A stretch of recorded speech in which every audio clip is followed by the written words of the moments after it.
नमस्कार, मैं वसंत रावल। आज मैं आपको बताने आया हूं द्वितीया तिथि के बारे में। ज्योतिष शास्त्र के अंदर पंचांग का बहुत ज़्यादा महत्व होता है और पंचांग के 5 अंग होते हैं: तिथि, वार, नक्षत्र, योग और करण।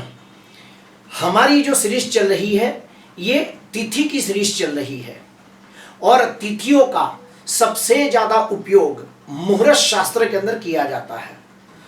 मुहूर्त शास्त्र के भी 5 बड़े बड़े ग्रंथ हैं जिसके नाम है मुहूर्त मार्तंड, मुहूर्त गणेश, मुहूर्त चिंतामणि, मुहूर्त पारिजात, मुहूर्त धर्म सिंधु और एक है निर्णय सिंधु। इन सभी ग्रंथों के अंदर तिथियों के बारे में काफी गहन और विस्तृत जानकारी दी गई है, जो आज मैं आपको बताने वाला हूं कि द्वितीया तिथि में जन्मे व्यक्ति कैसे होते हैं। पहले तो मैं आपको बता दूं कि जो द्वितीया तिथि है इसे सुमंगला तिथि भी कहा गया है और द्वितीया तिथि की गिनती भद्रा तिथि के अंदर भी आती है। और जो द्वितीया तिथि है उसके भगवान कौन है? ब्रह्मा जी हैं। आइए गहराई से जानने का प्रयास करते हैं। ज्योतिष शास्त्र के मुताबिक अपने जो हिंदू धर्म है उसके अंदर 2 पक्ष होते हैं। एक होता है शुक्ल पक्ष, एक होता है कृष्ण पक्ष, और दोनों पक्षों के अंदर द्वितीया तिथि आती है जिसके भगवान है ब्रह्मा जी। अभी हम लोग जानेंगे कि जो भी व्यक्ति द्वितीया के दिन पैदा होता है उनका स्वभाव कैसा होता है, उनका व्यक्तित्व कैसा होता है, उनमें कौन सी खूबियां होती है।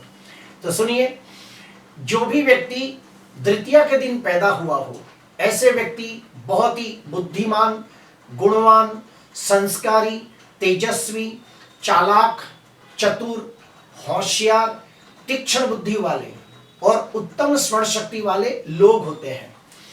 ऐसे व्यक्ति बहुत ही मेहनतू होते हैं। वो अपने कार्य क्षेत्र के अंदर महारत हासिल करते हैं। शून्य में से सर्जन करने वाले, जीरो में से हीरो बनने वाले लोग होते हैं। ऐसे व्यक्ति मेहनत कम और बुद्धि के द्वारा ज्यादा धन अर्जित करते हैं और बड़ी आसानी से धन अर्जित करते हैं। प्रिय दर्शकों, जो भी व्यक्ति द्वितीया के दिन पैदा हुआ हो उनमें और एक खास बात देखी गई है कि अगर ऐसे व्यक्ति को बचपन से ही कला क्षेत्र का ज्ञान दिया जाए तो वो व्यक्ति बड़ा होकर बहुत ही नामना कमाता है। कला क्षेत्र के अंदर काफी मान सम्मान उसको प्राप्त होता है। जैसे कि कोई व्यक्ति को बचपन से ही गीत, संगीत, नृत्य, चित्रकला, वाजिंत्र वादक जैसे कि ढोलक बजाना, तबला वादक, हारमोनियम, गिटार, कोई भी ऐसी चीजें बचपन से सिखा दी जाए तो व्यक्ति बड़ा होकर उस क्षेत्र के अंदर नामना कमाता है। इसके अलावा कोई व्यक्ति कोरियोग्राफर बन सकता है, मेकअप आर्टिस्ट बन सकता है, इंटीरियर डेकोरेटर, फैशन डिजाइनर, जैसे कोई भी कार्य क्षेत्र में जाए तो भी उन्हें सफलता मिलती है। ऐसे व्यक्ति हस्तकला के अंदर जाए तो बहुत धन कमाते हैं। ऐसे व्यक्ति एक्टर बन सकते हैं, डायरेक्टर, प्रोड्यूसर बन सकते हैं, नाटककार, टीवी सीरियल के एक्टर बन सकते हैं।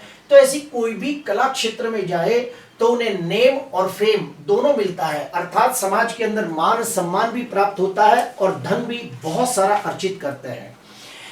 जो भी व्यक्ति द्वितीया तिथि के दिन पैदा हुआ हो उनमें और एक खास बात देखी गई है कि ऐसे व्यक्ति बहुत ही स्वभाव से मनमौजी, शौकीन मिजाजी, दिल खुश, आनंदी, जिंदा दिल स्वभाव के लोग होते हैं। जहां भी जाते हैं सबका ध्यान अपनी तरफ खींच लेते हैं। उनकी ड्रेसिंग, उनकी बात करने का ढंग, उनका अपना एक स्टाइल लोगों को अपने तरफ खींचने के लिए बहुत होता है। ऐसे व्यक्तियों में और एक खास बात देखी गई है कि ऐसे व्यक्ति बहुत ही इमोशनल, सेंसिटिव, भावनात्मक और संवेदनशील स्वभाव के होते हैं और ऐसे व्यक्ति रिश्तों की गरिमा को जानने वाले लोग होते हैं। अपने रिश्तों को दिल से निभाने वाले लोग होते हैं। कभी भी अपने रिश्तों के अंदर किसी के साथ छल, कपट, धोखा, विश्वासघात गलती से भी नहीं करते। ऐसे व्यक्तियों को समाज के अंदर भी बहुत मान सम्मान की नजरों से देखा जाता है। लेकिन एक कमी देखी गई है जो मैं आपको बताना चाहूंगा कि जिन लोगों का जन्म शुक्ल पक्ष द्वितीया के हुआ हो तो उन लोगों को अपने कुटुंब, अपने परिवार के अंदर वो मान सम्मान नहीं प्राप्त होता जिसके वो हकदार होते हैं। और ऐसे व्यक्ति हमेशा दूसरों के लिए कुछ ना कुछ करते रहते हैं। इनके करीबी लोग ही उनकी बहुत ही ईर्ष्या करते हैं, यानी कि उनके जो बहुत करीबी लोग हैं, अपने कुटुंब के लोग हैं, वही लोग उनसे बहुत ही ईर्ष्या, द्वेष, जलन करते हैं और उनकी उन्नति, प्रगति, विकास उनको देखी नहीं जाती। उनके आंखों में, दिल में हमेशा चुभन होती है, इसीलिए वो हमेशा उनके पीठ के पीछे उनकी निंदा भी करते हैं, ये भी देखा गया है। ऐसे व्यक्ति में सबसे बड़ी बात यह है कि ये व्यक्ति जानता है कि कौन मेरी बुराई कर रहा है, कौन मेरे पीठ के पीछे जलन कर रहा है, ईर्ष्या कर रहा है, द्वेष कर रहा है, फिर भी ये व्यक्ति सबको मदद करने वाला होता है, सबके सुख दुख में साथ देने वाला व्यक्ति होता है। जो भी व्यक्ति शुक्ल पक्ष या कृष्ण पक्ष द्वितीया को जन्मा हो, ऐसे व्यक्ति दिल के बहुत ही अच्छे और सरल होते हैं। शायद इसीलिए लोग इनके फायदा, इनका जो विश्वास है, उनका विश्वासघात करते हैं। इसलिए लोगों पर बहुत जल्दी लोग विश्वास भी कर बैठते हैं और फिर वही लोग इनके भोलेपन का, इनके अच्छेपन का गैर फायदा उठाते हैं, इनके साथ धोखा, विश्वासघात, छल कपट करते हैं और इनके दिल को बहुत ही दुख पहुंचाते हैं। जो भी व्यक्ति का जन्म शुक्ल पक्ष द्वितीया के दिन हुआ हो, ऐसे व्यक्ति थोड़े कच्चे काम के भी होते हैं, जल्दी दूसरों की बातों में आ जाते हैं, जल्दी दूसरों की बातों पे भरोसा करने लगते हैं। फलस्वरूप वो दूसरों की बातों पे भरोसा करने की वजह से अपने ही लोगों से, अपने कुटुंबी जन से, अपने करीबी लोगों से मनमुटाव कर लेते हैं और उनसे रिश्ता बिगाड़ लेते हैं और फिर बाद में उनका खामियाजा भी उनको भुगतना पड़ता है। प्रिय दर्शकों, जो द्वितीया तिथि है ये बहुत ही अच्छी तिथि है और इसीलिए इसे सुमंगला भी कहा गया है और भद्रा तिथियों के अंदर भी इसकी गिनती की जाती है। मैं इतना ही कहूंगा कि जो भी व्यक्ति द्वितीया को जन्म लेता है, ऐसे व्यक्ति आनंदी, खुश मिजाजी और मनमौजी होते हैं। ऐसे व्यक्ति बहुत ही दयालु, उदार, सेवाभावी, परोपकारी होते हैं। ऐसे व्यक्ति बहुत ही नसीबदार, भाग्यशाली, किस्मत वाले होते हैं। ऐसे व्यक्ति बहुत ही श्रद्धालु, धार्मिक, आध्यात्मिक होते हैं। ऐसे व्यक्तियों में सबसे बड़ी बात यह है कि दिल के नेक और साफ व्यक्ति होते हैं, बहुत ही अच्छे स्वभाव के लोग होते हैं। इनमें भी एक स्टेप अंदर जाएंगे कि जिसका भी जन्म द्वितीया तिथि के दिन हुआ हो और अगर उसकी जन्म कुंडली के अंदर अगर चंद्र स्वगृही, मित्र क्षेत्री, उच्चका होकर केंद्र, त्रिकोण या दूसरे 11वें भाव में बैठा हो तो द्वितीया तिथि के शुभ फल में 3 गुना वृद्धि हो जाती है। ठीक उसके अपोजिट जाते हैं, जिसका भी जन्म द्वितीया तिथि के दिन हुआ हो और अगर उसकी कुंडली के अंदर चंद्र नीच राशि में निर्बल हो, चंद्र शनि के साथ विष योग बनाता हो, चंद्र राहु के साथ चंद्र ग्रहण योग बनाता हो, चंद्र 6वें, 8वें, 12वें भाव में बैठा हो, चंद्र मृत अवस्था में हो, चंद्र के ऊपर पाप ग्रहों की दृष्टि हो या पाप ग्रहों से पीड़ित हो, तो उसे द्वितीया तिथि का जो शुभ फल प्राप्त होना चाहिए वो कम प्राप्त होता है। अभी हम लोग जानेंगे कि मुहूर्त शास्त्र के अनुसार द्वितीया तिथि के दिन आप कौन कौन से शुभ कार्य कर सकते हो। तो सुनिए, द्वितीया तिथि के दिन आप अपने नए घर के अंदर वास्तु शांति यज्ञ कर सकते हो, गृह प्रवेश कर सकते हो।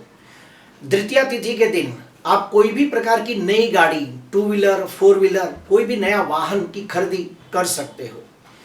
द्वितीया तिथि के दिन ऑनलाइन एग्जाम दे सकते हो।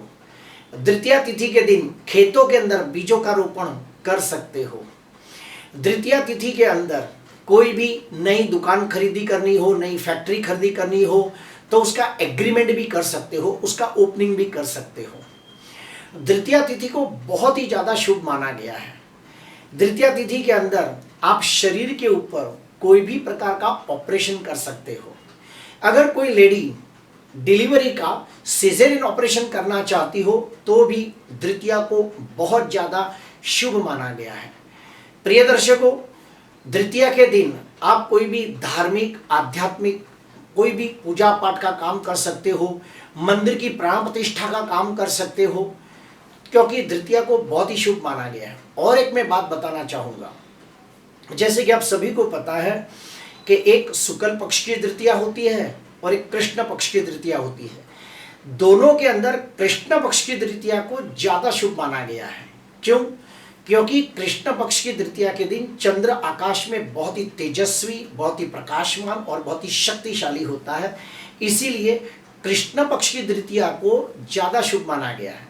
इसका मतलब यह नहीं है कि शुक्ल पक्ष की द्वितीया कमजोर है, लेकिन अगर दोनों का कंपैरिजन किया जाए तो शुक्ल पक्ष द्वितीया से कृष्ण पक्ष की द्वितीया को ज्यादा शक्तिशाली माना गया है। और अगर कोई व्यक्ति की कुंडली में द्वितीया का जन्म हो और अगर उसकी कुंडली में चंद्र पीड़ित हो, कमजोर हो, तो उसे क्या करना चाहिए? उसे ओम ब्रह्माय नमः, ओम ब्रह्माय नमः, ओम ब्रह्माय नमः ये मंत्र का जाप करना चाहिए। या फिर गुरुवार के दिन अपने घर के अंदर एक ब्राह्मण को या 5 ब्राह्मण को या 11 ब्राह्मणों को बुलाकर उन्हें भरपेट भोजन कराकर उन्हें आशीर्वाद उनके लेने चाहिए, उनके आशीर्वाद ग्रहण करने चाहिए। तो ब्रह्मा जी बहुत ही प्रसन्न होते हैं, क्योंकि शास्त्र में लिखा है, वेदों में लिखा है, अग्नि पुराण में लिखा है, नारद पुराण में लिखा गया है कि जो ब्राह्मण है वो ब्रह्मा का ही एक स्वरूप है। लेकिन इसके लिए पीछे बहुत लंबी कहानी है जो मैं आपको अभी बता नहीं सकता। तो आप अगर ब्रह्मा जी को प्रसन्न करना चाहते हैं तो ओम ब्रह्माय नमः के मंत्र जाप करें और ब्राह्मणों को भरपेट भोजन दें और उनके आशीर्वाद ग्रहण करें। प्रिय दर्शकों, आज के लिए बस इतना ही। अगर आपको अच्छा लगा तो जरूर लाइक करना, सब्सक्राइब करना। नमस्कार।